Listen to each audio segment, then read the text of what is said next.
Assalamualaikum warahmatullahi wabarakatuh. Perkenalkan, kami dari kelompok 2 akan mempresentasikan hasil diskusi kami, yaitu tentang organogenesis 3, di mana saya Fadia Dalnanda sebagai moderator dan Mia Deprisa sebagai pemateri. Langsung saja materi yang pertama yaitu proses perkembangan organ yang berasal dari lapisan mesoderm atau jantung dan pembuluh darah. Yang pertama yaitu lapisan mesoderm. Lapisan benih mesoderm akan menumbuhkan notochord, epimer, mesomer, dan hipomer. Hipomer akan berkembang menjadi somatopleura atau peritoneum,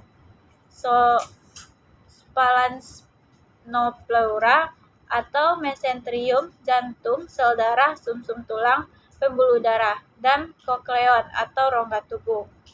Yang pertama yaitu ada epimer bagian selerotome, memisahkan diri dari somit sekelompok sel mesenkim, pindah kemudian ke dorsal, mengelilingi bumbung neural.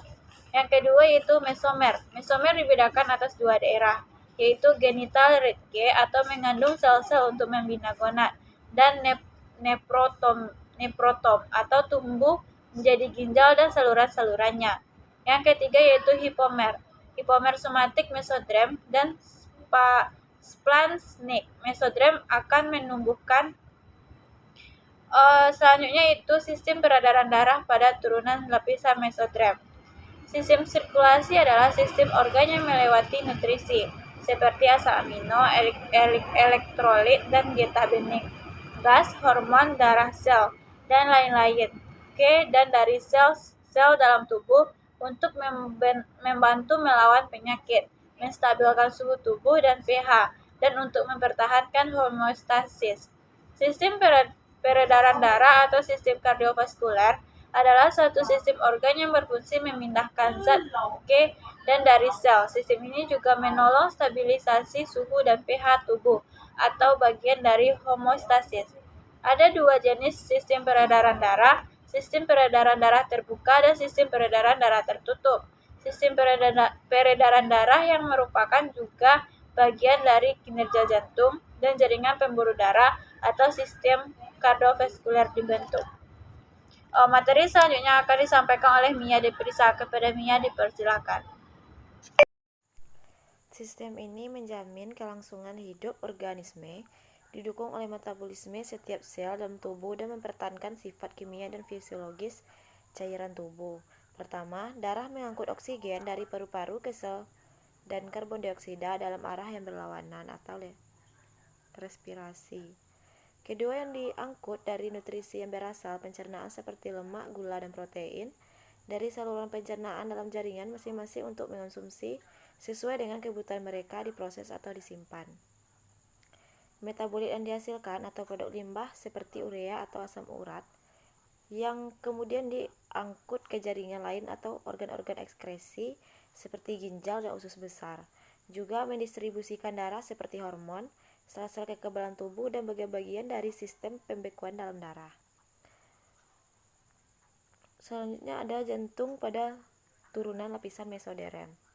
Ukuran jantung manusia kurang lebih sebesar kepalan tangan. Jantung adalah satu otot tunggal yang terdiri dari lapisan endotelium. Jantung terletak di dalam rongga toraki di balik tulang dada. Struktur jantung berbolak ke bawah dan sedikit ke arah kiri. Jantung hampir sepenuhnya tertutup oleh paru-paru, namun tertutup oleh penutup ganda yang bernama perikardium yang tertempel pada diafragma. Lapisan pertama menempel sangat erat. Cara kerja jantung. Saat berdenyut, setiap ruang jantung mengendur dan terisi darah atau disebut diastol. Selanjutnya, jantung berkontraksi dan memompa darah keluar dari ruang jantung atau disebut dengan sistol. Kedua serambi mengendur dan berkontraksi secara bersamaan, dan kedua bilik juga mengendur dan berkontraksi secara bersamaan. Darah yang kehabisan oksigen dan mengandung banyak karbon dioksida atau darah kotor dari seluruh tubuh mengalir melalui dua vena berbesar atau vena cava menuju ke dalam atrium kanan. Setelah atrium kanan terisi darah, ia akan mendorong darah ke dalam ventrikel kanan melalui katup tricuspidalis. Darah dari ventrikel kanan akan dipompa melalui katup pulmoner ke dalam arteri pulmonalis menuju ke paru-paru darah. Akan mengalir melalui pembuluh yang sangat kecil atau pembuluh kapiler yang mengelilingi kantong udara di paru-paru, menyerap oksigen, melepaskan karbon dioksida, dan selanjutnya dialirkan kembali ke jantung. Darah yang kaya akan oksigen mengalir di dalam vena pulmonalis menuju ke atrium kiri.